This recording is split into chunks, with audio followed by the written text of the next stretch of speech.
Live. Fuck it. Live. In Do it live. It's 3. It's 5. All right. Or Hey, whoa. And you just went all robot on me. I did? Yeah. Oh. That's not bode well. As soon as you went live. And Looks okay now. Chris's mic is muted again. I think the robot has returned. I was faking going robot. That may But the have... funny thing, the ironic thing was, as you were faking going robot, I He was actually hearing you was. robot. You were going robot to me, and you weren't even faking it. Oh, there's so many levels. Hello, can you hear me? Yes. I can. All right. So yeah, I don't know why the USB decided it doesn't want to work right now. Awesome. Yeah. Because it knows. It might. All right. Okay, here we go. Hey, welcome to another episode of The Accidental Survivors. This is Fraser. This is Chris. We haven't been done this for so long. I forgot what my name was. Wait, what identity do I use on this show? I can't remember. Oh, the fake one, Rob. Rob. There we go. Yeah, Rob. All right. Hey, welcome one and all to the infrequent pleasure or pain, which is The Accidental Survivors. Usually at the same time. I think that's why we have the audience that we do, which is the three of us. But yeah, there have been some discussions about what's going to happen with the podcast. We're definitely not going to pod fade. We're going to try to get it back on track, and if that doesn't work well, we'll make an exit. But we won't leave people hanging. We'll let you know what's going to happen in the future. Isn't people usually plural? Not necessarily. Not in my world. Fair enough. The royal people. That's right. But hey, let's do the drink check, because I know that people have drinks. As depressing and normal as mine is. Okay, well then you get to go first, dude. What are you drinking? Yeah, because we don't want to end it on a low note. Water. Wow. Yeah, well, I've made some dietary choices. Oh, okay. Yeah. Cutting like as much sugar out as I can. Yep. Okay. Which has actually been easier than I expected, because I don't think I would put a lot of sugar in my coffee, and cutting back hasn't really affected me that much. I used to drink coffee black, so going back to no sugar in it was actually pretty easy. As God intended. Yeah, exactly. as is from nature. That's right. Cutting out pop, Yep. which actually was hard at first, but got easy pretty quickly. I've switched to Coke Zero myself for like 99% of my beverage, Coke or my pop drinking when I can. Yeah. And I don't like it as well as the regular stuff, but I've learned to like it, and it's easy enough to choose it. Yeah. Yeah. The only thing is that makes me kind of hesitate is the aspartame. And there's no easy answer as to whether it is, it's harmful or not. There's a lot of research saying there's a lot. There's research saying there is. There's research saying it isn't. And Sure. so. And there's the same people that say it's harmful are the same people that don't vaccinate their children. Really? I Yeah. haven't seen those numbers. Anyways. Chris's numbers. The easiest thing is just to say, I'll have a can of something on the weekend, but Yeah. other than that, right out. And pretty much cutting out alcohol as well. Now, I drank a lot on the weekend at the cottage because that just happens. Can't be stopped. So regularly in the evenings, no, I just stay away from it. It's just it's been, and I think I mentioned on the podcast before. I have a hereditary liver condition, which I need to be careful of. It means I can still drink alcohol, but it means that my liver works overtime processing the alcohol out of it. So just a choice. I don't want to. Yeah. Don't judge me. Yeah. No. Don't judge me. No, we judge you for other things. Don't worry. Yeah, that's okay. Good point. Yeah. So that being said, water. Lovely Kitchener water. Awesome. And Mr. Groff, what are you drinking? Well, Don't make me cry. Do not make me cry. A Coke Zero Oh, all It right. started out as full, Oh, but I've it been usually drinking it, does. but it's still full because I keep replacing it with 40 Creek. There you go. So we're doing good. I'll bet you are.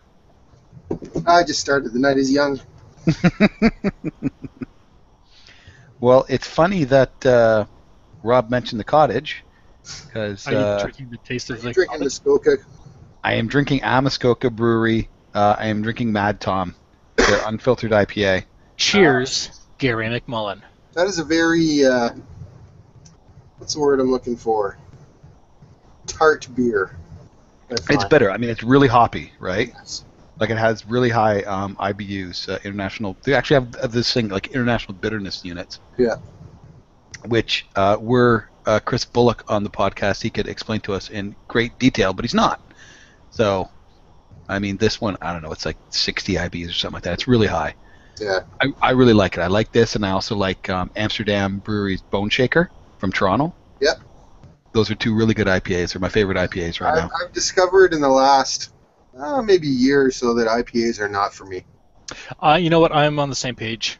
Yep. I'm not a big fan of them. In fact, actually, going back to IBUs, that's also tied into like how upset the fat beards get when like they don't like something about the Avengers.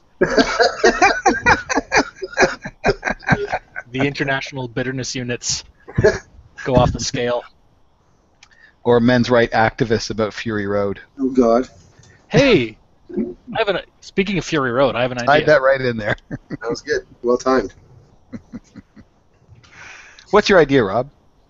I was going to suggest we hang up the podcast and go see Fury Road. Have you not seen it yet? Yes, No. I've seen it. I've seen it. Oh, I thought you didn't see it. No, I've No, seen Todd it. Oh, I hasn't made that's a special occasion. As did I. Chris Bullock and I, who I just mentioned, we went to the VIP, and if you're in Ottawa, it's in Lansdowne. It's a movie theater that's got it's not. I guess there's a bigger screen, but it's a pretty massive screen and pretty amazing sound. And then you've got huge like leather comfy chairs that Nice. recline, and you have waiters. You have wait staff up until the trailers start, and it's licensed. Nice. Yeah. There was a VIP theater in Toronto in the Yorkville area Mm-hmm. that Melody and I went to years ago, and actually we went to see what had just come out, Pleasantville. We went to see Pleasantville at the VIP, but it's the same kind of thing: big, comfy leather chairs and wait staff. But I'm not sure if it's still there or not. Not licensed though. Yeah, this one, and I mean, the beer is super overpriced, and they didn't have a really good selection, but it was just the novelty of having a beer while watching a movie. Yeah. Rob, have you been to the Apollo yet? Yes, I was just about to say that. The Apollo. We got our memberships, and Yeah. really, really reasonably priced, I thought. And this is Yeah. in Kitchener? This is in Yeah. Kitchener. The old Highland, which Okay. on Yeah, on Ontario. on Ontario Street. Yeah, we went to see Raiders of the Lost Ark. Cool. We went to we saw the back-to-back Back to the Future and then Jaws, the original. Oh, Yes. cool. Yeah, they play great films. It's all the day that I went to see Raiders. Right afterwards was Temple of Doom, and then The Last Crusade. Yeah. But they're playing Blade Runner and Terminator on Father's Day. Yeah. They play a few newer movies as well. I think Too. Ex Machina. I think they were playing a couple of nights Yeah, ago. they did Ex Machina. They did Yeah. what was the other one there? Kingsman. But Stop being snarky over there, Fraser. I wasn't going to say anything. Just what they should do, I think, is maybe have a double bill of Ronin and Ex Machina. yes, that's what they should do. Yeah, so they have They don't have the big comfy chairs, but they have like the back half has tables. Mhm. The front half is Mm. their theater seating. And they're licensed. Yep. And $6 a beer for a tall boy. So That's excellent. yeah, It is. that's not bad at all. That is fantastic. And- Got They it. have a Nine- pretty good selection. And what is it with the membership? It's like $9 to get in with a membership. It might be less than that. Yeah, Six. the membership is like $10. $10 a year. It is $10 a year, and I think with a membership it's $8 like- to get in. I thought it was Regular price is like 11, and yeah, it might be $8 with the Yeah. membership. If people are interested, they can look up the price online. Oh yeah, That's we're true. just touting it. Christie Digital Light and Sound, so Yep. local producers of the Equipment. of the video equipment and the audio equipment, which is also pretty awesome. Cool. Ontario Street's getting to be a really interesting part of the city. So if you're in the KW area, there is the Apollo, there is the Adventurers Guild, there is a really awesome little candy shop now, and another kind of interesting spot. Well, you Anyways, got just up the street, just up on like around the corner on Duke, like Duke and Queen. There, basically, you've got they call it the food block. food block. Yep. And every Wednesday, starting might have already started this week, but next week for sure, they're doing Rock the Block or something like that. So it's food trucks and music from 5 till 9 or something like that every Wednesday. You're gonna be so sad you left Kitchener, Fraser. In some ways. It's turning into a really interesting city. Mm-hmm. The cool thing is, Ottawa was already an interesting city when I moved to it, so there's But that. then you moved to it, and everyone fled to Kitchener-Waterloo. Right. Anyhow, yeah, Apollo Cinema. They play great old classics, cult films, contemporary stuff. Yeah, but I was, not to kind of keep retreading it, but I hadn't seen Jaws for a long time, and I remember it being a lot. Like, I really enjoyed it. I enjoyed it more than Back to the Future, which was good. But Back to the Future was kind of timeless. And when I saw it, I was probably the right age to see it. So now I kind of found some of it a little bit dated and a little bit kind of cute more than really funny. Mm-hmm. Jaws now I appreciate it far more than when I saw it when I was younger. Oh, Right. I bet, yeah. What would you say a good age for going to see Back to the Future would be? Um, Because I don't know I can't remember when it came out. yeah, I don't know. I think it was 89 or 90 or something. We brought It was Clara. way earlier than that. We brought Clara to it, so she saw that and Jaws. There's like one kind of. There's one scene in the movie where Bart kind of Biff, I should say, pressures his wife in the past in the front seat of a car. Yeah. Doesn't like rape her, but he kind of. That's what it's sort of leading to. Nothing really. Yeah. That's sort of like the only, and of course he gets shot at the start of the film. Oh, right, yeah. Spoiler. Yeah, it depends on your kid. Claire's 8. She didn't really have a problem. She thought it was okay. She didn't find it hilarious or anything because it's not like a laugh a minute sort of movie like say Ghostbusters, which was sort of I think around the same time. Mm-hmm. Jaws, she liked. Our kids love Ghostbusters. Yeah. They'll see it anytime. Yep, we'll watch it. Yeah. Jaws, she thought was a little dry, and I probably remember the sort of similar. Like I was, I think, older than her when I saw it. Probably not much, but again, it's not a really scary movie. It sort of builds towards it in the end. There's a couple scenes, one in particular that scared her and upset her when he's under the boat and the body floats out. Yeah. That shocked her, but otherwise it's not really. There's blood and there's a bit of gore, but it's not. It's kind of what they would call Nature Channel, like realistic sort of gore. And I in my head envisioned the shark to look a lot worse than it actually did. It does look terrible. I didn't think it looked that bad, to be honest. Like factoring in that last scene when it's like chewing off the back of the boat, it looks terrible. It's not great. I'll give you that, but seeing it on the big screen as opposed to like a crappy television, I thought it looked pretty good. And by that time, I was sort of into the story. They're sitting around. Like the best scene in the movie for me was when they're sitting in the boat at night, just kind of chewing the shit and telling their sea stories. Like that, one of the best scenes on film I think I've seen in a long time. It felt so natural and it was just perfect. Yeah. Mm-hmm. But yeah, I really like Jaws, and I had my memory of it was pale compared, and just appreciation for what was going on, and picturing like your dad and your kids, and yeah, I thought it was really good, great movie. Yeah, excellent movie, absolutely. The beginning of the summer blockbusters. Yeah, for sure. Jaws. Compared to that, to say we saw San Andreas. which was. Yeah. I mean, The Rock was good. The Destruction was good, but there was just a lot of the dialogue was so cheesy, and there's a lot of like America hell yeah moments in it. Yeah, I am just so beyond going to a theater to see disaster movies because that's typically what it's going to end up being is America. Fuck yeah. Yeah, like, and it was like, I mean, I might watch it like at home on my TV, but I like, just can't spend the money to go to a theater. The destruction on the big screen did look pretty cool, but we ended up seeing it in 3D, which wasn't our first choice. Just the way the times worked, it was the only way we could see it. Yeah. And the way they did the 3D, it really only added depth to the film. I mean, you've got so much potential to have shit flying at your screen. It could have been awesome in 3D, but it was really just non-eventful in 3D, which I think was also disappointing. But really, it was okay. It was just okay. Like, I wanted The Rock to punch the earthquake, and that never happened. Hit with the people's elbow and stitch it back together. Maybe that would have been awesome. But instead, you've got The Rock. Like, The Rock is great. Don't get me wrong. The Rock is The Rock. Like, he's a very good movie actor. But then you've got his wife, or his ex-wife, who pretty much spends the whole film with him, doughy-eyed and staring at him and like, oh my god, I can't believe I dumped The Rock sort of thing. Which, to be fair, I would probably look at him the same way if I was sitting beside him. So yeah, it was kind of a non-eventful movie. It didn't suck, it just wasn't great. Yep. Yeah. And then, so, Mad Max, shall we? But yeah, speaking of a summer blockbuster that totally did not suck and was awesome.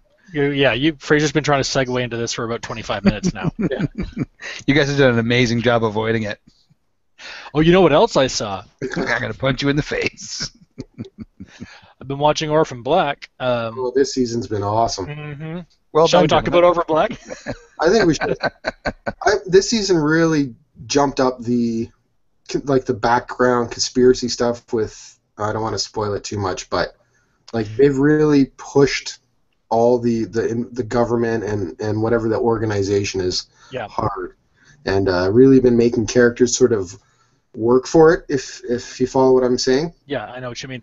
And as much as at first, early in the first season, you were introduced to one of the main clones in the series, and that's Allison and her husband Donnie. I love what they've been doing with them in the third season. Oh, it is such a fun storyline. So the scene where they're on the bed throwing the money around? Awesome. So I read an interview about that, and she said filming that scene, that was the moment she knew, like career-wise, that she had made it. It's basically the scene is this one woman and her husband have come into some money, and I won't go into how or why, but they're doing this scene where they're in their underpants on the bed and they're like throwing money around and doing all these grind. It was so funny. He's twerking and like it's. He's a heavy set guy and he's twerking. Or once at one point he has his hands down on the bed and his feet up on the wall, and she's beside him doing the same thing, and they're hip thrusting, and then one of their kids walks in the middle of this. And you have to realize for the characters in the show, they're like the most like square fence type square people, so it was very out of character. It was awesome though. It was a lot of fun. Anyways, cool. And another movie I did see was Mad Max Fury Road. You don't say. Yeah. Where do you guys watch Orphan Black on? Because I've heard so much about it, but I've never seen it. Like, is it on? What is it on? It's on one of the networks, but I watch it through alternate means. Yeah, through alternate means. Yeah, myself as well. Okay. Cool. Oh hell! I mean, why beat around the bush? I use popcorn time. Yeah. Okay. Yep. But anyways, Fury Road. We've all seen it. Yeah. I do. Now, I am a huge fan of this movie. I seriously, of the last maybe 5 years, I think this and Guardians of the Galaxy are the two, and they're two so different movies. It's if I had to pick one, it'd be a hard time. But I was incredibly impressed and really happy with Fury Road. Absolutely. Now, did you only see it? Like, I'm curious. I've seen it twice now. I've only seen it once. Yeah. Same. And I would say that, like, the first time I saw it, I watched it because it's like you can't pull your eyes off the screen. Yeah. The second time I saw it, it was like I saw it because I was no longer in shock of what I was seeing. It was Mm-hmm. still damn impressive the second time through, but I could appreciate more of like the little bits around the big action scene a lot more. And I would say like both times were very enjoyable, and I would gladly go see it a third time if the opportunity kind of comes up. Yep. But it's a lot. I'm not going to say it's like a deep movie, but there is a depth to it beyond like the initial shock value. Oh, absolutely. I don't know. And again, I've only seen it once, so it's really hard to say. But I came out of there like I do think it's a pretty deep movie. I think it's a pretty thoughtful movie. I just don't think it's a talky movie. And a lot of people are saying, well, there's not a lot of character growth. No, I totally see character arcs. In fact, I see two character arcs. Like, it's just they're not talking. No. And what I don't think it is there was a lot of, and I don't know why this movie got targeted at, somebody probably started up, but they tried to make it very political and about feminism and all that crap. And if you want to spin it that way, I think it's there, but yeah, I'd be careful in saying they made it about feminism. I don't know whether I would go that far. I think that's what Chris is saying, though. Right. Okay. That's what I'm saying. I'm not saying the movie isn't, but people tried to make it to be. Okay, I misunderstood what you were saying. I apologize. Because there is, and I think the main reason is because Furiosa, she's a very strong, powerful female character, and they didn't make her like she's strong and powerful because she's the sex symbol. Mm-hmm. She was a strong and powerful character who happened to be a female. So and I don't really care about the whole feminist agenda, so I don't want to really speak on that behalf. But I think because of the character she was, that's why they tried to kind of pump it up. But it really, there's been plenty of movies where you've had strong female characters like Ripley. Yep. I don't remember her name, but in Dredd, the female. Yeah, Judge Anderson. Yeah, I mean, she was like Dredd was domineering, but for him that was another Monday. For her, that was development for her character from start to finish. Like that was her journey. What's interesting is on G Plus, there was some discussion of, and I think it was Alex Mayo who just actually compared the two, talking about the two. Yeah.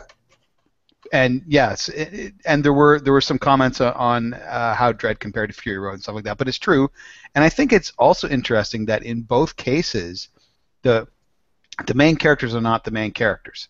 That Mad Max is Furiosa's story, and Dredd is Judge Anderson's story. Right. That in both cases, and actually when I came out of Fury Road, what I said was it actually reminded me, not atmosphere or anything wise, but story wise, of Big Trouble in Little China, because Kurt Russell is the sidekick in that movie. Yep. But he's the main character.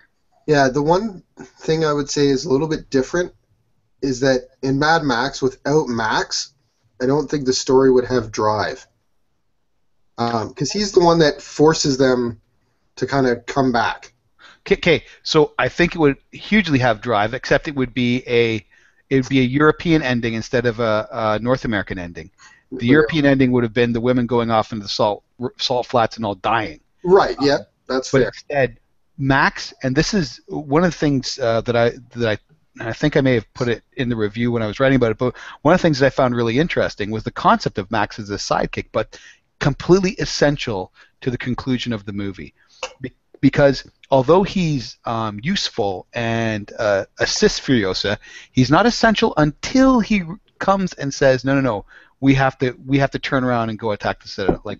That's what we have to do.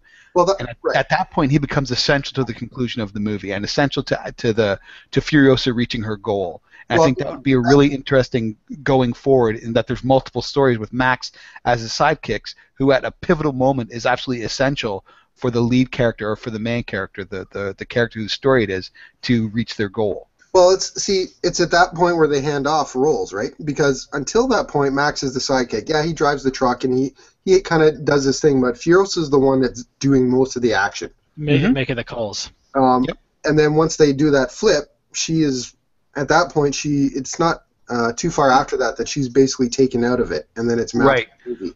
But I don't know. I mean, Max does save her, but I don't think it ever is Max's movie. I don't mean in the overall story sense. It's just that's when he takes over in terms of being the action star.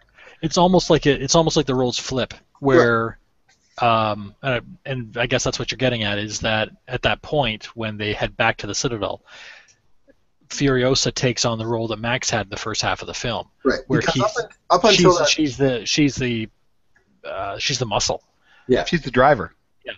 Because And up until that point, he was. right, and up until that point, Max was still basically running in survival mode.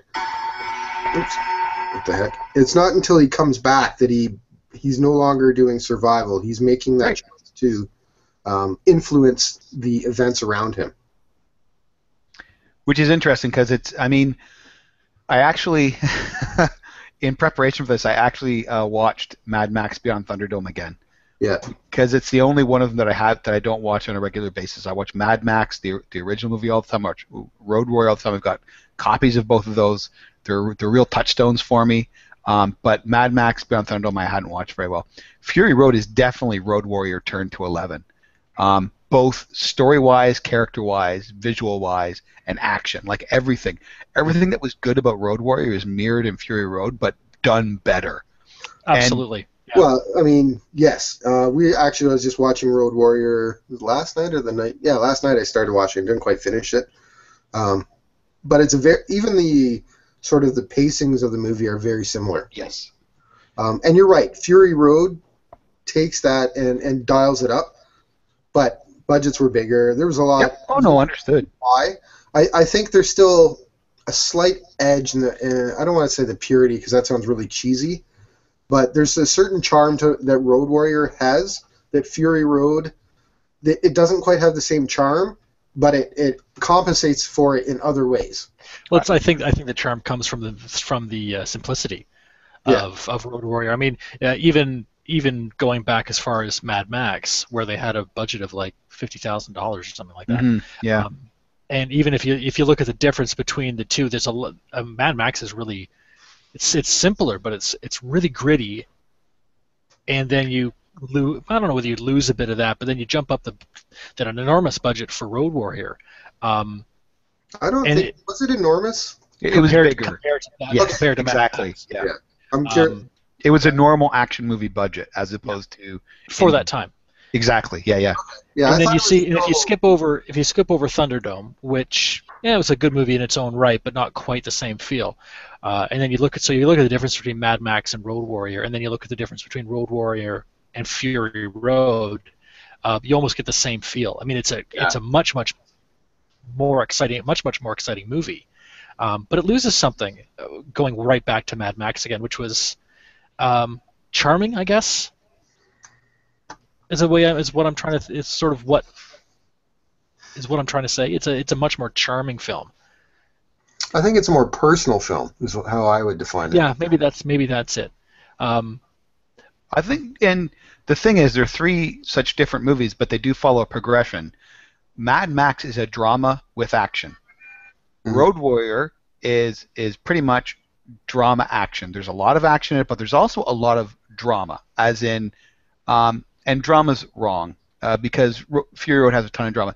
Speaking, standard movie dialogue, drama style. So Mad Max is about Max Rokitansky and his family and what happens, right?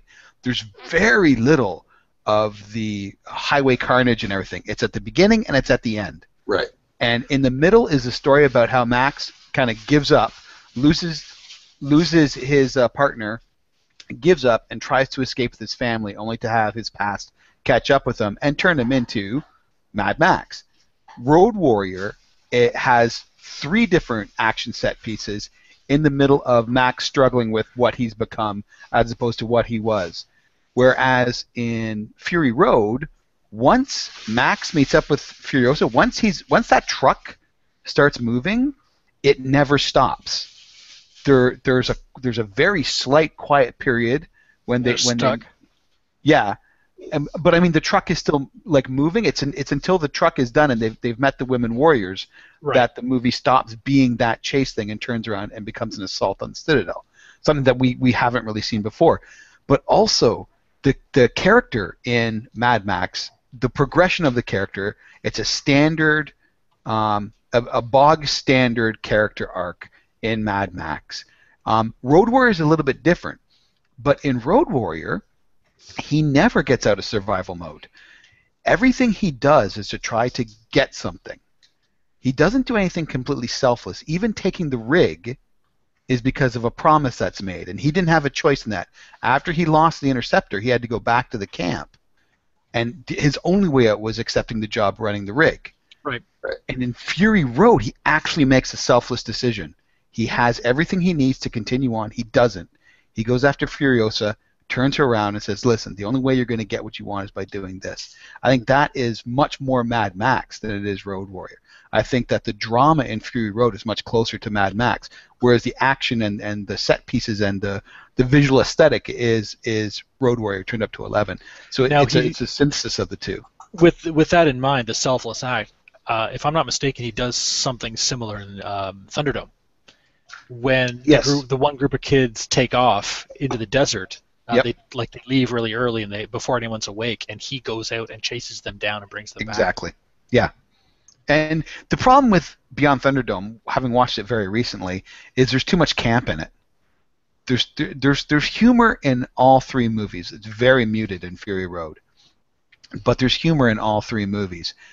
There is humor that is almost camp humor in Beyond Thunderdome, and the absurd also gets turned up to 11. Like there were the characters like Lord Humongous and I forget his right-hand man's name. Yeah. But yeah, there were these characters that were a little bit absurd in Road Warrior, that were also terrifying. And most of the characters in Beyond Thunderdome, they never reach terrifying. They're just absurd. Like there's no character there. For a moment, Blaster is. You think Blaster might be, but there's no character there that is a match for Max in just raw grit and determination and strength. Iron Bar, the guy with the Cupid doll, or he's got the pole with the doll's head on it. Yep. Like he's kind of sort of made out to be that character, but he's too absurd and silly to actually make that. And then in Fury Road, again, you have these very not absurd, but absurdist, kind of like just crazy characters, but they're also terrifying. Like those guys, again, it's going back to Road Warrior, where you look at them and you're like, that's just fucking nuts, but also terrifyingly nuts. Yeah. So the dude, like the big dude, that guy's like 6'8". Mm-hmm. And he's been in a lot of movies. Like he was in a lot of the Jet Li movies where he plays the American guy that Jet Li has to beat up. Mm-hmm. But that guy is big, like freaking big. Do you mean the guy who's the son of Morton Joe? And Chuck's the guy onto the truck. That is what the heck is his name in the movie? Rictus. Yeah, Rictus. Yeah. He's a big physical dude. Yeah, and also, I mean, like... he's actually an Iron Man guy from Australia or South Africa, I forget which. So, yeah, he's one of the Iron Men. Like, he's a massive guy. But, yeah. And again, like, his character was slightly... There were some jokes at his expense, but it never took away from his image as a powerful and frightening opponent for Max or for Furiosa or for any of them. Yeah. So yeah, again, I think Fury Road took really the best parts of Mad Max and the best parts of Road Warrior and also infused them with the sensibility, like a present sensibility. Mad Max is a really slow, introspective movie for a B movie actioner, which is what it was at the time. Like, I mean, this is something that would have been playing at a grindhouse back in 1979 when it was made. And Fury Road, Fury Road works for the way audiences interact with movies now. I'm not saying no audiences have the patience for the kind of pacing that was from the 1970s, but fewer do. Like, they're mostly indie movies. If you're going for an action movie, you want to see things like kick off. And I mean, again, with Mad Max, it kicks off and it just doesn't stop. Sorry, I got reading the Mad Max wiki. And I was reading this bit about whether the gyro captain and Jedediah are the same person. I don't think they are. I don't think they are at all. That's really plain too. I mean, like, there's no recognition between Max and Jedediah. Well, some people argue that there is. When they chase after his son and he disappears into their underground hidey hole, Yeah. he goes down and he sees Jedediah sitting there, and he points at him and goes, "You!" Yeah. Yeah, because he saw him steal the truck. You're really breaking up, Fraser. Oh, am I? Sorry. Yeah. And like in Beyond Thunderdome, they encounter each other again. So he recognizes Jedediah from within the movie. I don't You think don't think that's that he recognizes him from Road Warrior? No. Anyways, I mean, I digress. Yeah. And like Chris said, or no, sorry, Rob, it was you. Like, Thunderdome is not a bad movie. I'm not going to say it's a bad movie. It's not. It does not hold up as a Mad Max movie. No, it's very Hollywood style. But it's a lot more. I mean, he does move around, but he spends his time at Thunderdome and he does the fight, and then he ends up with the escapes or he doesn't escape. Sorry, he gets kicked out into the desert, and ends up with the kids. There isn't the same. I mean, I watch Mad Max for the cool cars and the crashes and the the weird dudes on motorcycles. And they throw the chase in at the end, and it's not very good. Number one, I mean, like, they're on a train. They can't drive or do anything. They're going along the tracks. There's nothing else they can do. Yeah. Max doesn't have any firearms or other weapons. Like, it really did. And then there's the kid who with the frying pan, who looks like a war boy, if I could say. Yes, exactly. Yeah. One of the interesting things that I did realize, because just before going to see Fury Road, I took the time and watched the first three. The end of Mad Max, where he's chasing down Toe Cutter. Yeah. Yep. And Toe Cutter ends up driving into the front end of a semi. Yep. Next time you're watching that movie, if you can, pause the movie where he's just about to hit the front end of that truck. The eyeballs. And you'll notice that the front end of that truck is fake. Oh. It's a big sheet of metal that was painted to look like the front of the truck, because apparently the guy they hired to drive the truck didn't want the front end of his truck getting damaged in this scene.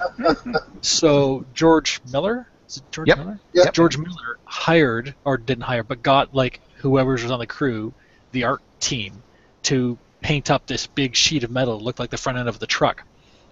So it's a really quick scene. If you're not paying attention, you'll miss it. But after I read about that, when I was watching Mad Max, I'm like, okay, I got to keep an eye out for this. And sure enough, and it's not a very good paint job either. It's good enough just to no one really notices. Right. But yeah. Anyways, just a fun fact. That's the one thing that I always remember about that scene is the focus on the eyeballs. Yep. Toe Cutter's eyeballs just before they get hit. Like, that really burned itself into my brain. That's pretty ridiculous. It is. And again, I mean, Mad Max is such a different movie than Road Warrior, and Fury Road is also very different. The interesting thing is the whole discussion of the chronology of the movies, because he begins with the Interceptor and he has the little music box from the Road Warrior, but the Interceptor gets destroyed and he doesn't get it back, and then he's got it at the beginning of Road Warrior. Mm-hmm. So I mean, and I think I believe there was an interview with George Miller where he said, like, that's intentional. Like, these are not. You shouldn't be worried about chronology and consistency in canon in these movies. Each one is its own beast, and they're all independent of each other. It's almost a little bit like the Conan comics. Yeah, exactly. They sort of stand alone from one another. Yeah. Well, it's almost Conan. That's a good example actually that I was thinking of. But I was going to say also it's almost like Clint Eastwood movies, like the No Name stories, where they're all connected, but there's no real consistent timeline. Right. Plays the same character, but it's not the same character, and you've got a lot of the same bad guys, but they're not always the same bad guys. Yep. Yeah. So it's like a tale of Mad Max, not Mad Max 4. Right. Which I think specifically is why it was not Mad Max 4. It was just Mad Max Fury Road. Right. Well, I mean, the only time that they've had a number is that in America, or not in America, in Europe, Road Warrior was Mad Max 2, The Road Warrior. Right. And Because in that was America, it was just Road Warrior. right. Yeah. And then again, Mad Max Beyond Thunderdome isn't Mad Max 3. It's Mad Max Beyond Thunderdome, and I've got Mad Max Fury Road. And now you were talking about how he loses the Interceptor. I think he loses it in Thunderdome as well. He didn't have the Interceptor in Thunderdome. He didn't, or He had it had been stolen. No, he had a But- vehicle that was pulled by camels, That's right. but it That's wasn't right. the Interceptor. It was like That's it was right. like a big, almost like an MRAP that you see these days, like the big mine-hardened vehicles. That's right. the And trucks. then at the beginning of Fury Road, he's got the Interceptor again. Exactly. Yeah. And Yeah. I mean, again, like I think it almost sounds like George Miller did that intention. Like he threw in some bones, and then he's like, "Now figure this one out, kids." And we're all like, "Wait, none of this makes sense." He's like, "That's right," because also the child in it. So when I first heard the girl, I thought he was flashing back to Beyond Thunderdome, with the people that he had killed and everything. And there was the little girl, and then she called him Papa, and I'm like, "But wait, he had like His son. Dude he had a was son." Or Frog or whatever they called him was a boy. Yeah, exactly. So, but then again, like George Miller is saying, well, just don't expect internal consistency. There's no canon to this. These are all very different stories. And I can't even remember where I read it online. They were like, this Fury Road is the first story that's told from that the narrator is Mad Max. That in Beyond Thunderdome, it's one of the kids. It's the feral kid. Well, in Road Warrior, it's the feral kid. Yeah, sorry, yeah. In, the Road in Beyond Thunderdome, it's one of the other Warrior. children. It's the I think it's the girl the who ends up girl being that finds him. Yeah, the girl who ends up sort of being the leader in the new colony in Sydney. Exactly. Yeah. I mean, like, this is the first one, so it's almost, if you take the whole oral tradition and how things change through retelling, who knows if, I think his name was Sprocket or Sprog, whatever, but who knows if that was a boy or a girl, or if Max even had children. Like, none of this really matters. Yeah. It's funny. I see the tie-in you did there with oral tradition and retelling stories. You're just talking about Thunderdome. Remember the whole thing about I forget what they say. Come around, Yeah. sit around and listen. The no one in the telling. The no one in the telling. Yeah. And they've got the little frame that's supposed to be like a TV or a movie screen or something. Yeah. That they view the pictures through. Yeah, I mean, hey, there's a lot of really cool world building in Beyond Thunderdome. It was just the tone just doesn't really fit for Mad Max. There's an amazing amount of world building in Fury Road, but again, like, it's just presented. It's almost like the George Miller trusts you enough to be smart and to pay attention and to figure things out for yourself, and he's not going to be pointing to things and explaining things for you. It's just stuff is there. Like Furiosa's arm. Like, it's there. How did she lose her arm? Who built that? Where does it come from? It doesn't matter. Figure it out for yourself. If it's important to the story, we'll let you know. Otherwise, like, don't, like, seriously, figure it out for yourself. Glenn Cook, when he wrote the Black Company series, there's a ton of that stuff. Okay, I'm going to interrupt you for Yep. a second. We just got a question. Did we? From one of our listeners. Really? Yes, from John. We all know John Martinez. Yeah. John Goodman? And his question is, how was the change in actors? Did you find yourself, and he's got this in quotes, did you find yourself looking for Gibson? And it's interesting, one of the things that Melody mentioned to me, because we had seen the movie together, she said that Hardy must have spent a fair bit of time studying Mel Gibson's Mad Max, because a lot of the mannerisms, not really in his speech, but a lot of his mannerisms from the earlier movies, from Gibson's Mad Max, carry through to Hardy, just in the way he plays the character. I did not find myself looking for Gibson, though. No. No.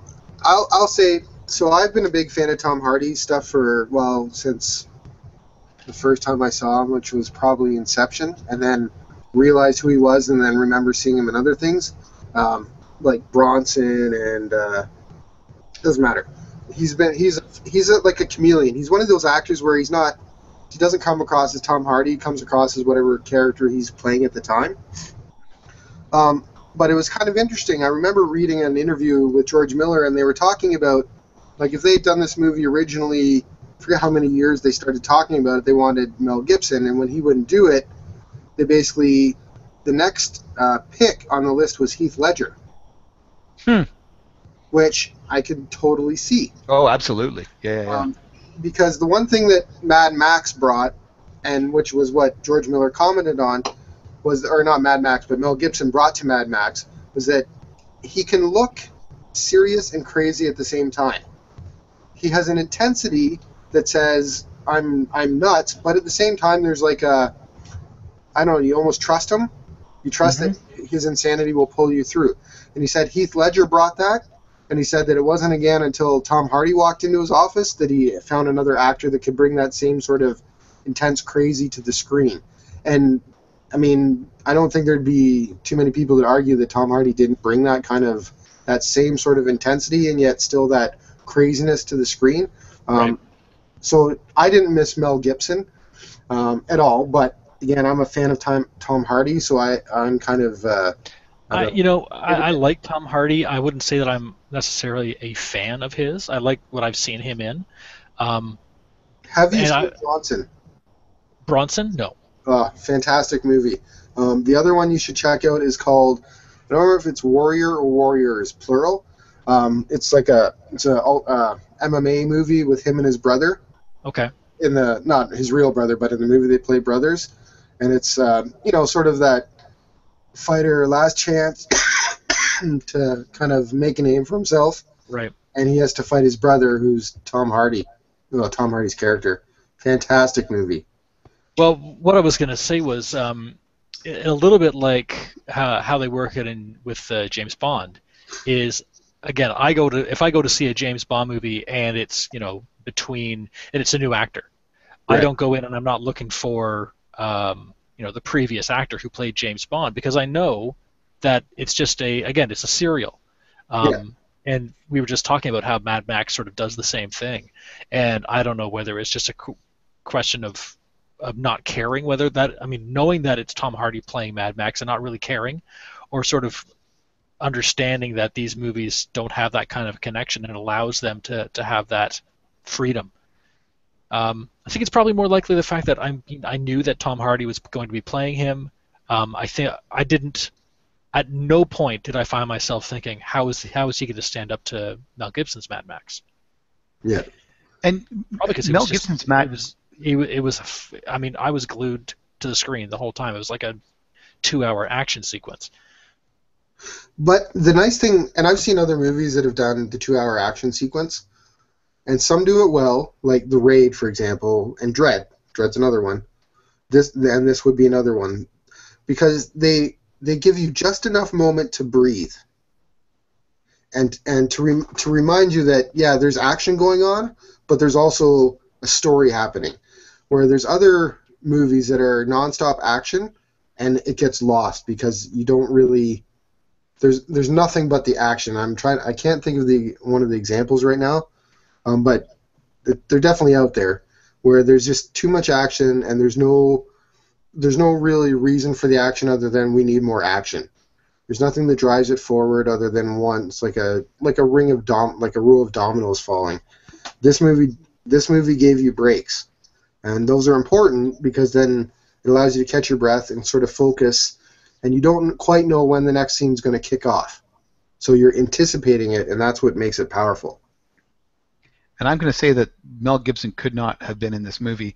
Mel Gibson was a creature of his time. And if you look at Road Warrior and you look at Mad Max and you look at his crazy, serious intensity, his crazy was on the surface.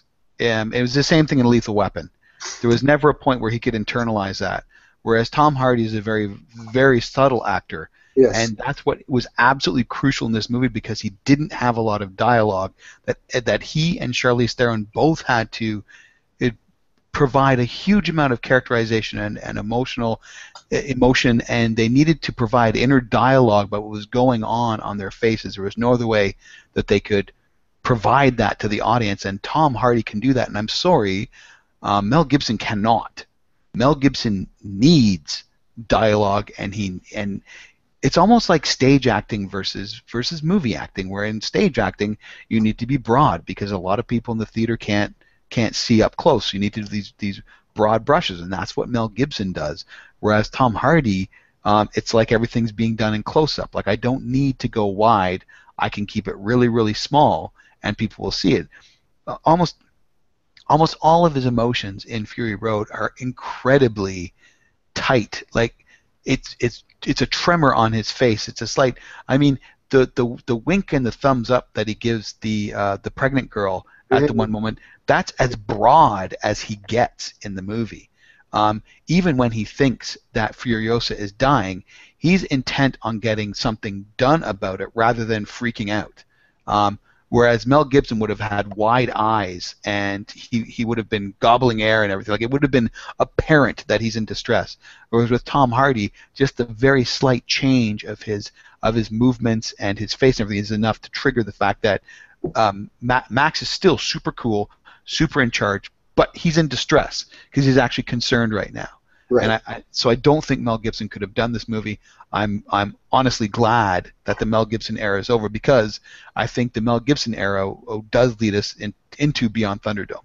I think Beyond Thunderdome is a Mel Gibson Mad Max movie because that's what he does. Whereas this movie is totally it's a huge split from those. It's a very different movie. It's doing very different things, both with the genre, with the visualization, and again, like the dialogue is so sparse, but it doesn't harm the drama of the movie at all, and that's not something you can say for any of the other three Mad Max movies. Yeah, and the other side, just sort of from a technical point of view, if you put Mad Max in it, it's Mad Max 4, because he's going to be older. It's going to set a timeline much more than this movie did. So I think from sort of those internal kind of keep you guessing where it fits into the storyline, having another actor was, even if Gibson could have pulled off that same sort of role, going with another actor was, I think, for that reason, the right decision. The interesting thing is that in both Road Warrior and Beyond Thunderdome, they artificially grayed Gibson's hair. Yeah. Yeah, but, I mean, he still looks, even if you, with all the makeup, he's still older. Yeah, I mean, honestly, Gibson doesn't look his age anyways, number one. No. I think he could play younger. I just find it interesting that even at the time, George Miller was trying to... Because, again, he looks super young in Mad Max. Yeah. Well, he is super young in Mad Max. Yeah, he is. I mean, he's like 19, 20 years old, like in real life. And then... And it was a conscious decision on George Miller's part in Road Warrior to introduce gray into his hair and to introduce even more gray into Beyond Thunderdome, almost saying, like, 30 or 40 years have occurred since between Mad Max and Road Warrior, which makes sense when you consider the devastation of society and everything.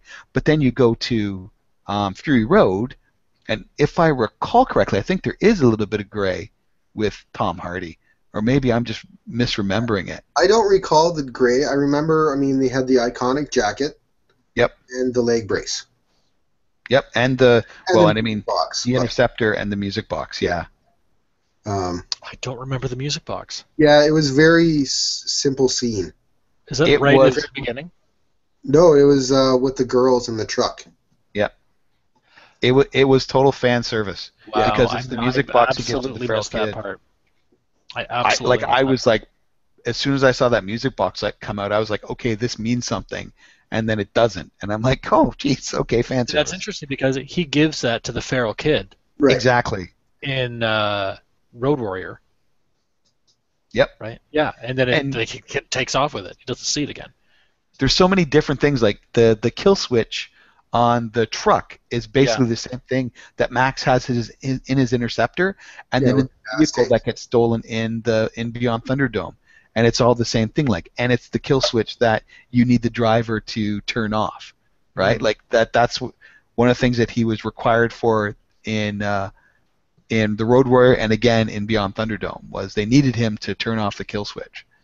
All Right. these little, like, there was so much that were linkages, but then also I was trying to figure out, and again, it was going back now that it was the wrong thing to do, but I was trying to figure out when they're showing the different faces of the people that he had lost or killed or whatever, trying to link those to characters in the other movies, and now I realize that no, they probably aren't linked at all to the movies, much like his child is not linked to the child that's in Mad Max. And again, George Miller is totally both throwing fan service at us with the interceptor and the music box and the kill switch, like all these different things, but also on the other end reminding us, no, this isn't Mad Max. That you like the way you're thinking of it. Yeah, he's building a history into the movie that is not a history of the movies. Yep. And there's no chronology here. Right, which is really cool, because again, he's telling this movie is its own story.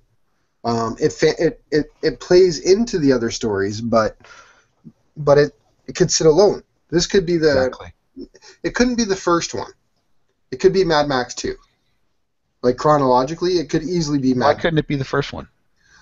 Because the first one, like the original Mad Max, for a timeline reason, has to be the first one. And it sets up what's happened to the world. And the breakdown and all that. So I guess in a way, yeah. Except it's not necessary that the wasteland is separate from the points of civilization that we see in Mad Max. It's not absolutely required that those do not still exist. No, I think you need that movie. I don't think you can replace the first one. And it does a couple of things. At a very base level, it sets up what has happened environmentally, what's happened to the world, what's happened to society, but it also sets up Max, right? And why the catalyst to why he is who he is. Yeah. And we do see a little bit of that in Fury Road, but I don't think there's enough there to really make. I mean, if you were to just watch Fury Road on its own, I have absolutely no idea of anything to do with the other movies. I think people will be left going, well, why is this guy, or who is this guy? What's happened to the world, and why is this guy doing what he's doing? Right, because I think you watch one first, and then you could interchange Fury Road and Road Warrior. I think it's true that if you watch Fury Road first and then saw Mad Max, you'd be completely confused. Right. Whereas in the reverse order, it's not true. However, having seen the movie with people who had not seen any of the Mad Max movies, they had no question about Max's origins, his purpose, or anything like that.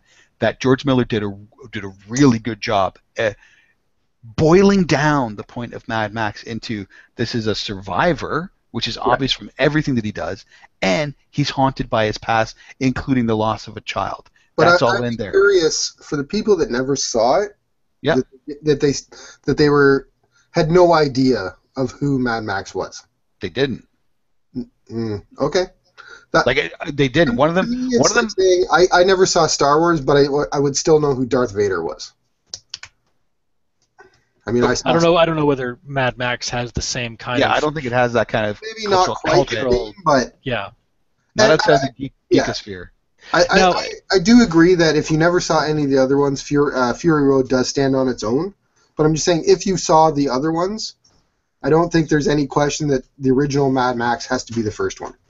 I agree, because if you were to, and now again, not talking about Fury Road standing on its own, it in conjunction with the others. If you were to watch Fury Road and then watch Mad Max, that you'd have to understand that it comes first. Yeah. This movie clearly does not come afterwards. First thing, there's grass, and there is like cities, and there's towns. Still like a hint of civilization, a hope for civilization in the first one. Right. Because you still have a police force. Yeah. Oh, yeah. Absolutely. Except outside, because remember, at the end of Mad Max, he leaves civilization and he goes into the wasteland. That's right, but there's still that hint of a timeline, because in Road Warrior we have roads still. Because otherwise, it would just be called Warrior. Exactly. There's pavement. We call it Dirt Warrior. Yeah. In this one, there's no hint that. Like, there had to be something in Fury Road. There had to be something before that led to the events in Fury Road.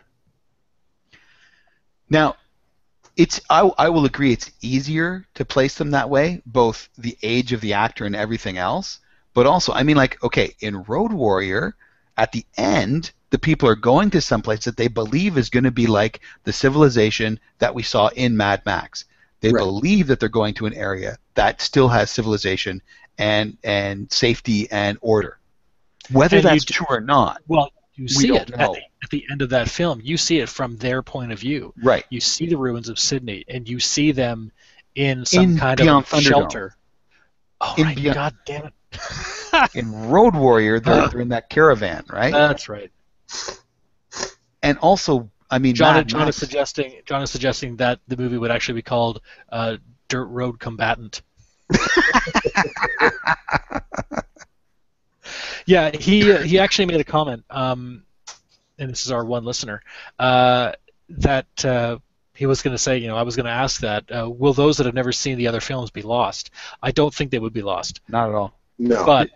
But again, I agree with Chris. That if you were to watch these movies, watch Mad Max first.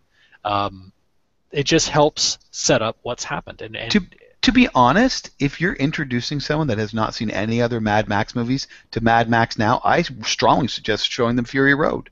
No. You're of the movie. not listening. You're not listening to us, Fraser. As usual, you guys talking over us and to hear your own what I'm voice. trying to do. We are both saying, if you were to watch both, watch Mad Max first. Not saying you have to watch Mad Max first to get Fury Road. No, absolutely not. I don't think you have to. You can watch it perfectly well on its own. But if you were to watch other Mad Max movies in conjunction with Fury Road, watch Mad Max first. But again, and I was listening to you. I'm going to talk over you. Because Fury Road's a better movie. If you want to get them hooked, you let them watch Fury Road. And then if they want to see the background of it, you introduce them to Mad Max. You introduce somebody to the movie Mad Max right now, unless they're a real cinephile, they're probably not going to follow it through to the end. Because it's not, again, unless they're perhaps our age, where they're more used, or they like movies from the 70s, that sort of thing. If it's somebody that enjoys like the modern kind of take on movies where things are fast-paced and the action begins pretty soon. Generation. Yeah, exactly. But seriously, Fury Road doesn't make you wait. Mad Max, the first one, it really is an indie drama about a man and his family with bookended by some action scenes. So again, I don't think it's the best way to introduce people to the series. If you want to get them hooked so that they're interested in more, number one, I would say Fury Road, and number two would be Road Warrior. And maybe it would be simpler to say, okay, this is what happened in Mad Max. This is the backstory. There was a nuclear war. Now let's watch Fury Road. Right, but again, you don't need to do that for Fury Road. Not a nuclear war necessarily. Oh, they show. I guess they don't. They nod to it. I mean, Beyond Thunderdome, they're very clear on what it is. In Beyond Thunderdome. Okay, I haven't seen Beyond Thunderdome in a long time, but like I just watched Road Warrior, and Road Warrior shows the start of it, and they talk about the fuel wars. Exactly, yeah, the resource wars, yeah. The two nations, or two tribes, I should say, going at it.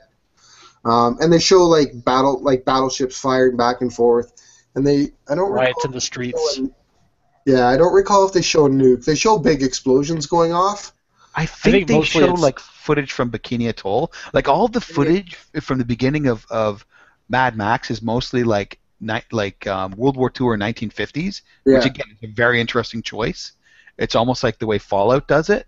Yeah. Where it's like maybe history diverged at that point. And I can't remember perfectly, but I think there's like the Bikini Atoll nuclear detonation. It's possible. I don't. Again, it's been a while. But I don't. If there was a nuclear war, I don't think it was. It was probably like what they envisioned a nuclear war to be like in the 70s or 80s, where like it'll be bad, but not that bad. Because again, their litmus test was Hiroshima. Yeah. Whereas now we know a nuclear war is like, well, that's the end of everything. Yeah, exactly. What John is saying is going back to what we're saying about watching. Do you watch any of them first? You go straight to Fury Road. He's sort of taking the fence, which I didn't realize he was Canadian. I know you're not Canadian. Anyways, what he's saying is that for him, he's seen Mad Max, do the marathon, and watch Mad Max first. But for his oldest kid, and I'm not sure how old his oldest kid is, for my oldest kid, you don't need to introduce her by way of an aged film. I agree. Yeah. I think if you've never... It's all perspective. Backpedal a bit. If you've never seen anything before, and you're factoring in the person you're talking to, you don't need to show them everything. I think if they're of an age, like of a maturity like our age, you could safely show them Mad Max first. It's not going to hurt them to show them Fury Road first because they're going to be old enough to understand that, this is that and this is now. But you show this, like we took Claire to see Fury Road. She enjoyed it. She loved the hell out of it. We explained ahead of time that there was like 2 weird scenes. And she's seen like Avengers and stuff, so the violence level is in Fury Road is more, I don't want to say realistic violence, but it's more realistic than saying Visceral. Visceral, yeah, that's a good word. Like Avengers and Guardians of the Galaxy, people It's die sanitized. people die off screen. It's robots. It's things like that. Whereas this is people getting crushed by cars. The 2 scenes we warned her about that we thought were kind of weird, because there's the only bad language in Fury Road, which you can barely pick up, is when Mad Max is strapped to the front of the car and he's swearing. He's right. like, fuck, fuck, fuck, fuck, fuck. Yep. But I mean, it's so low level, and we weren't really worried about that because it is what it is. The scene where they're milking the mothers. Oh, yeah. We kind of explained that to her, and we said, we kind of said there's this weird scene about that, and she understands how that, like, the biology of it. So it wasn't like, it was more like this is a wrong thing to see. You know what I mean? Like, for a civilization, it's wrong. It's not shocking, it's just wrong. And we wanted to impress that upon her, that this is sorry, it's wrong. There's a wrongness to it. Top up your Coke Zero there. Yeah, exactly. And then the other thing we said was a little bit shocking. There's the C-section scene. Yep. Which isn't terribly shocking, but because you don't really see most of what's going on. No. The thing was, before we brought her to it, like, we saw it first, and then we took her because she wanted to see the big action, because she saw the trailers, and the action is awesome.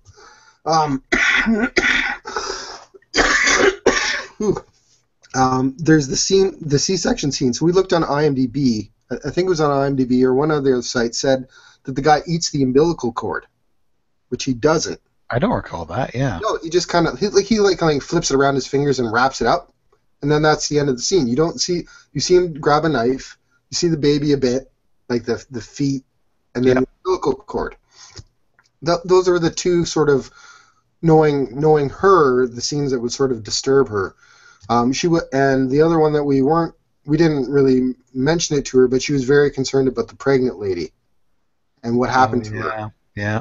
That was upsetting, a little bit upsetting for her, not like traumatizing, probably because we inadvertently broke her a while ago.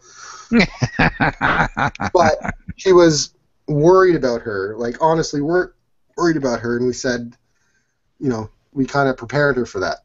So right. The rest of it, in terms of just the overall action, it was maybe, I don't know, every parent makes their own choice. For us, compared to what the other things she's seen, this we thought was a movie that was okay for her, even though it was R-rated. It's not. I'm not really sure. Like, so take Mad Max, which is R-rated, compared to Avengers, which was PG-13. PG-13, versus a lot of other movies that are like PG-13.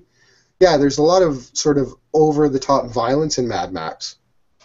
But I don't really know where the R rating came from specifically, other than maybe because it's a little bit more real violence versus cartoon violence or action violence. The thing about the ratings is there's really, like, obscure, arcane list of things that can get you an R rating. Right. And it's like the number of times you say fuck can get you an R rating. Right. So just have one scene with him repeating the word may have been the thing. All they do is they take a print of the movie, like a DVD of the movie, and they toss it into a big kettle filled with some kind of necromantic brew. And then they all gather around in black cloaks, and they drink what's remaining. The DVD melts into this brew, and they drink some, and they're like, oh, and then they have a vision. They're like, okay, R rating. that really is what like it kind of was like for this one, because I don't have a problem with Mad Max getting an R rating. I think for the type of movie it is, and it's not a PG movie. Yeah. Oh no, I would agree. Yeah, it's definitely not a PG, especially when adult a compliment. I would sort of argue for adult a compliment if you look at the whole movie as a whole. R-rated maybe I think is maybe a little bit too play it safe compared to like Avengers. Like Avengers had a whole populace killed or getting killed off during the final battle in Avengers 2. Even in the first Avengers, you don't see it. We just assume that every building destroyed was miraculously empty. Right. Same with Superman. You know, there's or Batman or any of those movies that aren't R-rated but have far more sort of overall violence and death and destruction than Mad Max. So for us, we took her and she loved the hell out of it because, like, how do you not like that movie in terms of just, like, what is happening on the screen? You know what was amazing is you talking about ratings made me think about something. Mad Max Beyond Thunderdome was PG-13. And I'm wondering if that's why it ended up the way it was. And I can't remember if Road Warrior was R. Road Warrior is an R-rated movie. So you think they were shooting for a PG? They were shooting for a PG rating, and so that's why Thunderdome became the way it is. It's possible. So like Road Warrior, the things it has in it that I think would get the R rating were the violence, but there's one scene where the woman gets raped. Yep. Oh yeah. And then murdered. Yeah. Yeah. So right there, that scene alone probably gives you an R rating. For sure. But I mean, so going back to the Future, you've got Biff basically date raping. They don't show the rape because it gets stopped, but he's forcing his mother, to be mother, in the car. Yeah. Trying to kiss her, trying to make out with her. That's a rape. Yep. And that's a PG movie. Probably PG. In any case, yeah, I think that says a lot about, like, Beyond Thunderdome is the only non-R-rated movie in the Mad Max series, and I think that kind of explains where it was going, why it ended up the way it was. Now, briefly, to tie this into role-playing games. We don't do anything briefly. Tie this into role-playing games. If you were to want to play Mad Max Fury Road, the role-playing game, you don't have to go any further than Apocalypse World. That was Apocalypse World, the movie. If you've had any experience with the game, I'm not sure whether either of you have. Not Apocalypse World. I played Something World. I played Urban Shadows. Urban Shadows, which is a hack of Apocalypse World. Right. So that's the basic mechanic. But Apocalypse World is, Fury Road is Apocalypse World, the movie. Right down to the ridiculous guitar player flamethrower, which was one of the best parts of the whole movie. He did not get enough screen time. No, not at all. Right down to that, and you can see, if you're familiar with the system, with the game, you can see the various character classes, for lack of a better term. They call them playbooks, but you can see them in that movie. If you're familiar enough with the different classes of Apocalypse World characters that you can play, a lot of them are there, and it's fantastic. So if you're not familiar with Apocalypse World and you want to play Mad Max Fury Road, the role-playing game, that's as far as you need to go. When you say that, setting-wise, I totally agree with you, but could Apocalypse World handle the same sort of action that we see in the movie? Absolutely. Okay. Yeah, it's pretty free form, and is not crunchy. And because of the stress that it puts on the player's narrative, you can do that sort of thing. You could absolutely have a chase scene like that whole movie. You could play out in Apocalypse World. You would probably fail miserably because that's just what happens in Apocalypse World. There's a few things you can do, and you're bad at all of them. Oh, I'm getting another message from John. He's upset because we haven't mentioned Tina Turner. There's a reason for that. Well, Yeah. what he says was, and this is we were talking about the PG ratings. No mention of Tina Turner. I often wonder how much her involvement influenced the production. I don't know. I don't know whether Tina would have said, you know what, this has got to be a PG. I doubt that she would have had that kind. Well, I don't know. Well, Whether it she would. seems to me the And PG-13, the inclusion of Tina Turner, the choice of having a rock anthem theme song, like all of that points towards the studio going, I know how we can monetize this beast, Yeah. and to me, like none of them are independent of any of them, but I don't see Tina as the motivator for it. I see Tina as a symptom of the decisions that were being made. yeah, she was huge at the time. Yep, Going massive. through her big sort of mid to late '80s, revitalization. Yep. My mom wore out her Tina Turner albums. She would listen to them so much. So she was huge at the time. So yeah, what better way to draw in the crowds than to get someone like Tina Turner in your film? Yeah. Anyways, yes, Apocalypse World is perfect for running Fury Road. It actually disturbs me to say that, and again, I haven't played Apocalypse World. I played Urban Shadows. Urban Shadows didn't feel like I was failing all the time. That may have been what was happening, and it may have worked Maybe so that's well just that I the way didn't I notice roll. it. It's It just the could way I be. roll. It could be because I don't think that a game in which you regularly fail works well for the Road Warrior or Fury Road. No, it's true. I'm editorializing a bit. To be perfectly honest, it's just my poor rolls. Um, Essentially, the dice are 2d6, and if you roll below 6, you fail. Right. Even with and that's after bonuses. I regularly roll under 6 after bonuses. Snake eyes, 3. Perfect. Snake eyes, Does that mean I 3. win? No, sorry. But yeah, I mean, you are not the first person to say that Apocalypse World is exactly what you want to play if you want to play Mad Max, or just post-apocalypse period, I guess. Mm-hmm. Okay.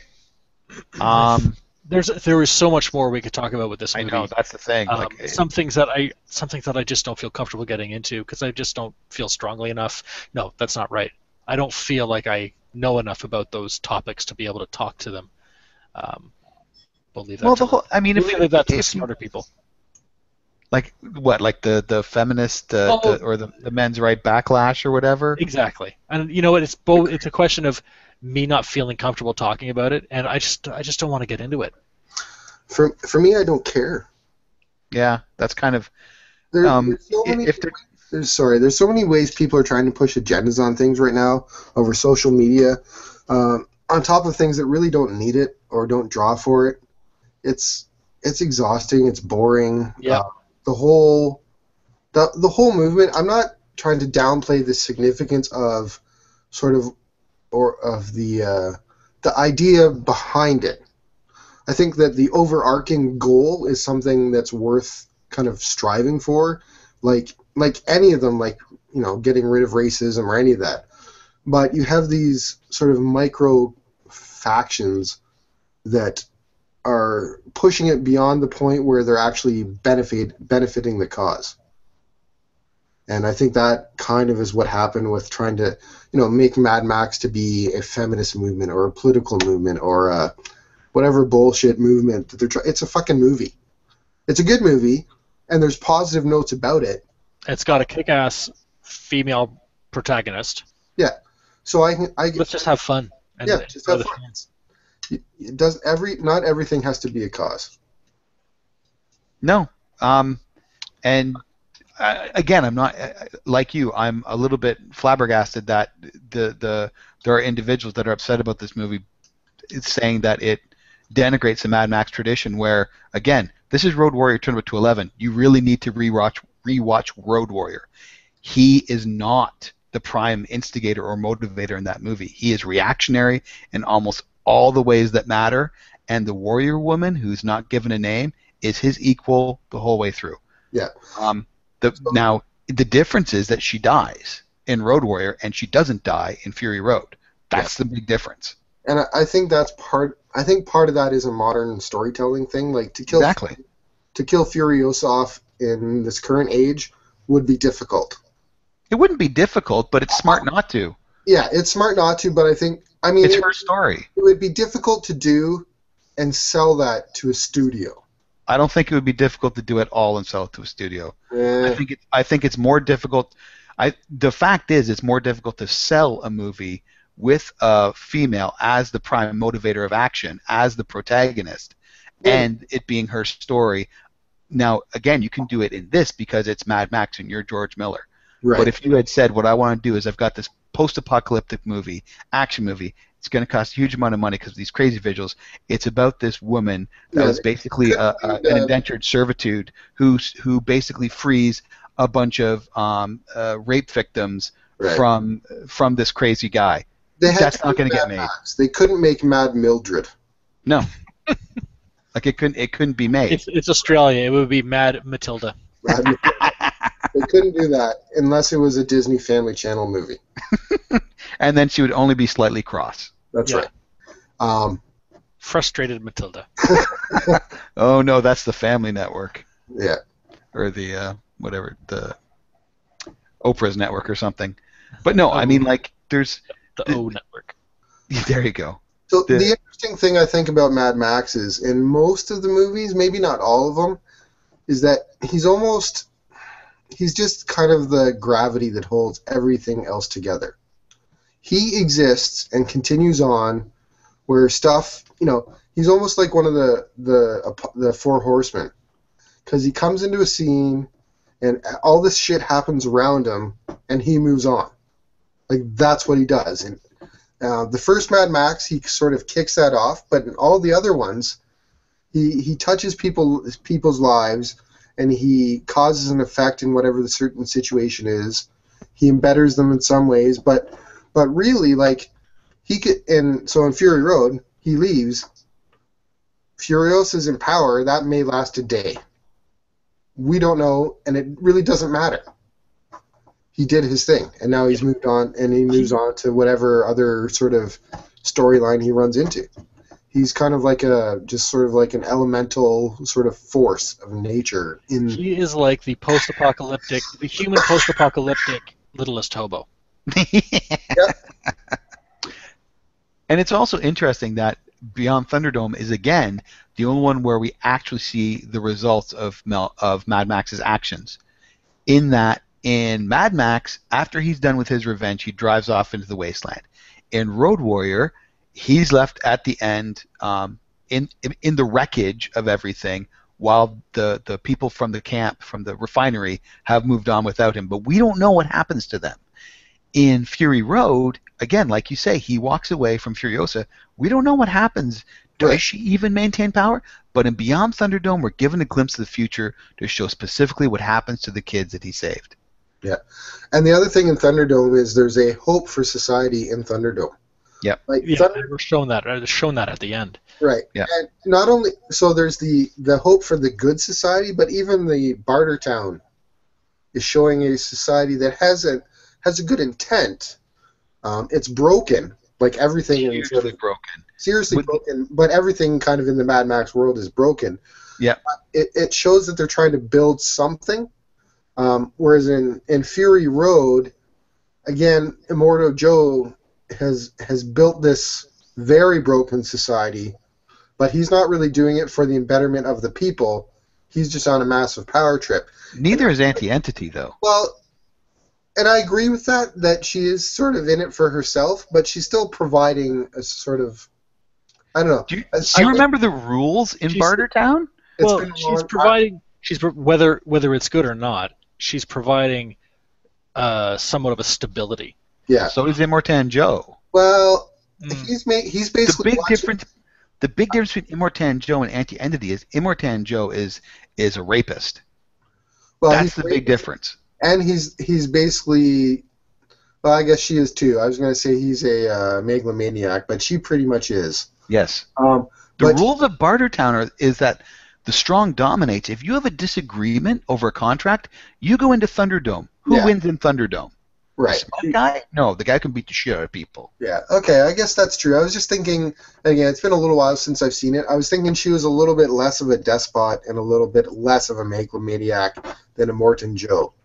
John's, she certainly John's tries to- saying John's saying that one of the things you also have to remember about Thunderdome is that it was an 80s flick, and Yep. everything in the 80s had an after-school special ending. More comments from the peanut gallery. Keep it up, John. There you go. We do this just for you because you are literally our only audience. I honestly do think though that the more I think about it, just that comment about ratings, everything makes sense if they're aiming at a PG-13. It suddenly makes a total amount of sense. Yeah. Anyways, yeah. To me there's very little difference between Anti-Entity and the purveyors of civilization in Fury Road. And that's not to say that there's not hope, because I think that there's hope in all of them, because there are societies that exist within all of those situations where people do live by good social rules. There's the warrior women, the Volvalini, or I can't remember how you pronounce it, in Fury Road. The camp, the refinery in Road Warrior, that was it wasn't an egalitarian society, but it was certainly much better than what we see in Bartertown or in Immortan Joe's Citadel or anything like that. And again, in Beyond Thunderdome, as opposed to Bartertown, you have the kids, right? And then Beyond Thunderdome even gives us that super wonderful ending where we know that everything works well. I think the other thing I'm thinking about specifically in Bartertown is they're actually trying to push forward with a technology level, whereas in Road Warrior, they found a working fuel pump and they sort of built a fortification around it, whereas Bartertown is they've built a civilization. Immorto Joe found water and locked it up, and basically he's got people there that are, all the weird thing is, and again, they never touch on it because it really doesn't matter for the movie, but you've got his warrior cast, and then you have all those other people that are, I guess, why does he keep them around other than maybe just because he likes watching ants running around in his maze, sort of? I think that's probably pretty and that close may be to all it is. Yeah, I think that's pretty close. I think that, okay, so, I mean, there's a few things. Even the small amounts of machinery that we see in Fury Road, the gate mechanism and the elevator mechanism, those are run by slaves. Those aren't the war boys, because they're not all painted in white. I thought they were. The guys that were walking on the gears, I don't think they were painted in white. I maybe, again, that was one of those things I didn't really pay too strongly attention to. I think they were painted white. They didn't have the eye makeup or the mouth. Yeah, to me, I thought they were like the War junior Boys. the Scouts Canada version of the War Boys. They hadn't advanced yet. What did they call them? War pups. Yeah, War pups, yeah. And like that. but I mean, he does have an industry. There's Bullet Town, there's the Gas Town, and then there's basically the Citadel's Water Town, right? Right. You have to have some level of industry. You've got to have workers to prepare that and put it all together. There's going to be some level of industry there, right? And maybe so you've got your serfs. He keeps the population around because every now and then he needs a replacement for one of his war boys that dies off. So that too. That could be all it. And as we're talking about it, Bartertown could easily exist within. So you've got Immortan Joe's town. Which, do they ever name it? You've got Bullet Town and the other town. I don't think so. Yeah, but the thing was, he wasn't providing water to the other towns. He was providing them milk in the truck. Oh, right, that's right. Yeah. So he was milking the mothers to provide milk. That was his, And his water was the hold over the people there. Right. So maybe Bartertown could be a town that exists sort of within that same kind of scope. The other guys, he called them his brothers. I doubt they were actually his, biological brothers. Yeah. They're just brothers in war, or however you want to call it. But Bartertown could easily exist in that same sort of timeline. Yeah. Oh, absolutely. It would fit really well. So it's the Citadel, Gastown, and the Bullet Farm. Right. Those are the three. And yeah, Now, I Bartertown want to would see. fit I perfectly. really want to see Gastown and the Bullet Farm. Yeah, exactly. Really would like to see that. I'd love to see. They make this sort of all this sort of surrounding stuff to flesh out the story a little bit, and I'm like, I want to see that. And the interesting thing, and again, the movie, it doesn't matter in the movie, but Immortal Joe's dead, the Yep. Bullet guy's dead, all Yep. three of the leaders are dead. Yep. And most of their war bands they're active Scattered. war bands, or scattered, dead, it's not like they have an unlimited supply of vehicles. No. So you've got effectively 3 civilizations that have ended. Because Or at the very least are in crisis. Yeah, they're in flux. Sure. Because, it's easy to say, like, Citadel will have a great chance of surviving because you've got Furiosa coming back, and she's a powerful enough person within that sort of society to take over. Mm-hmm. And I got the impression she was already in a position of power. Yeah, she would be, like, up there. She was A trusted lieutenant. Yeah, she would be up there with Rictus in terms of... And he's dead. Right. But these other towns... His full name was Rictus Erectus. That's awesome. Of course it was. That's a perfect Mad Max villain name. So it's kind of an interesting state that when Mad Max leaves, he's pretty much not destroyed, but greatly altered 3 civilizations. That's what he does. Yep. Tribes, yeah. Yeah. Just like the man with no name. Right. That's what he does too. Yeah. He just moves forward, and whatever he leaves behind, it doesn't matter anymore because he's on to the next sort of event. The next episode of Littlest Hobo. Right. Although Littlest Hobo, if we want to get really deep, was usually about fixing this or not replacing the status quo. The status quo is broken when Littlest Hobo arrives, and he puts it back in place. Yeah. The Man with No Name and Mad Max destroy the status quo, and when they leave, everything is in flux. So are we really taking a deep, in-depth comparison? I just did, baby. Mad Max, Clint Eastwood, and The Littlest Hobo. They're all the same person. And whatever the dog's name was in The Littlest Hobo. That's Mad Max's dog. Oh gosh, I used to know this. I mean, there's a bunch of them, but the one that was used most well. Oh shoot, it's gone now. It was all like right. Lincoln or something like that. I don't... Anyways. The beautiful thing is we've got Wikipedia, which will probably tell us what the dog's name was. No, it won't. I'm not even As I sure. said, there was, I think, because the series was on for so long. How long? London was the dog that played the part most of all. How fitting. London. All right. Well, I think again, yeah, we could keep going. Wouldn't be a problem at all. But, yeah. Fury Road, awesome movie. One thing that we should mention at the beginning, so I'll edit this into the beginning, is that there are a shit ton of spoilers in this discussion. So if you haven't seen the movie and you care about spoilers, just be aware of that. Cool. All right. Hey, thanks for chatting about Mad Max and specifically about Fury Road. And thanks, John, for having a few drinks and listening in. Yeah. I'm sorry that the Q&As didn't show up at all on my screen. Yeah, I don't. How did you get those, Rob? He was sending me messages directly in a Google Hangout. Okay. He was just messaging me on Google. I see. You go. Yeah. Well, it worked. Yeah. A bit of a delay, but not by much. But there you go. All right, cool. Well, good night from Fraser. Good night from Rob. And good night from Chris. That's where we'll end it. Cool. Okay. Thanks, guys. That was cool. Good discussion. Yeah, it was good. So, are your Gen Con plans fixed now? I'm just curious. Like, Definitely going. Good. I've got time off from work. I've got my flight booked. I've got my hotel.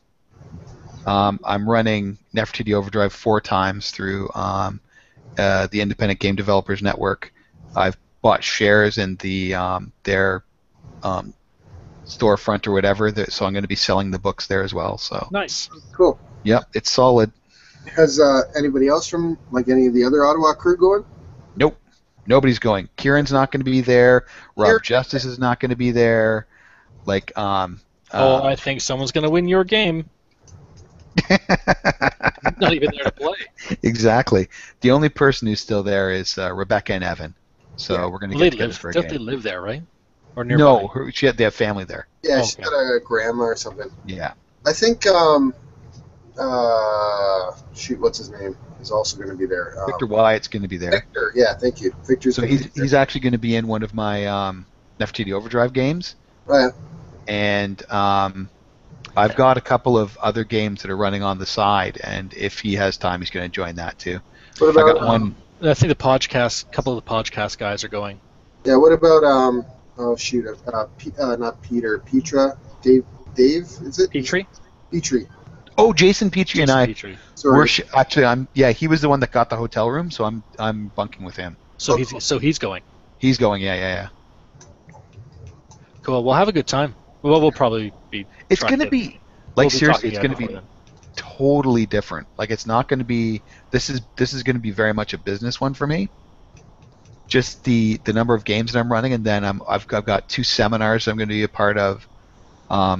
There's not going to be a lot of time for what we usually do, which is socialize and then go case the dealer hall. Yeah, exactly, the dealer hall. What are you gonna say? The pub.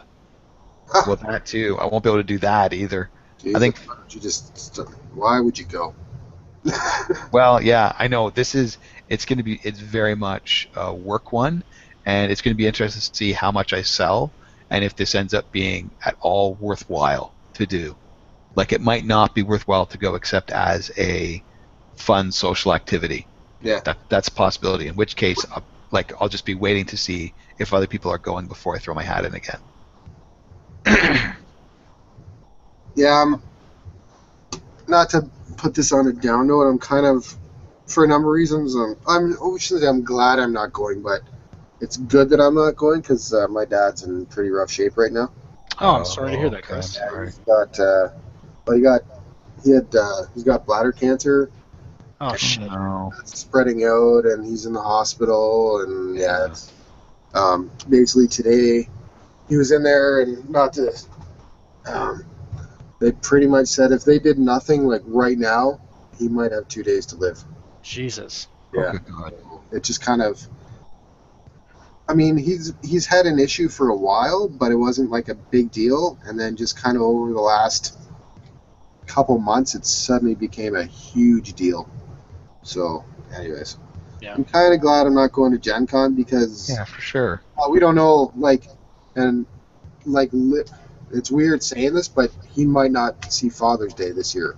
But again, he may, so he could. Yeah, anyways, it's just I'm glad that overall, for timing reasons, it's Yeah. Yeah. Totally understandable. Totally. Well, it sucks, dude, and keep us in the loop and let us know if you need anything. Yeah, no, I think I don't want to say I've come to terms with it, but I kind of have. It's really, it's a really weird feeling. I can't even. It's weird. Like in some ways, like when we first got the news, the diagnostics, like back a month or 2 months ago, kind of. I don't want to say I made my peace with it, but I kind of got over it at that point. Mm-hmm. So it's very weird state to be in right now. Yeah. And he's kind of, I think he himself, well, he said it. He's kind of at the point where he doesn't want to be a guinea pig anymore. Yeah. Yeah. How old is he? He's 80. He's 8. He just turned 80 this year, or last year, I should say. Oh wow. Okay. Yeah. So that's weird. Yeah. I just got a message from Martini's popped up. Oh yeah. He's still listening, I guess, but. Oh, I guess it is. We're still live. Yeah. Oh. You might want to edit that part out for you. Yeah. Ooh.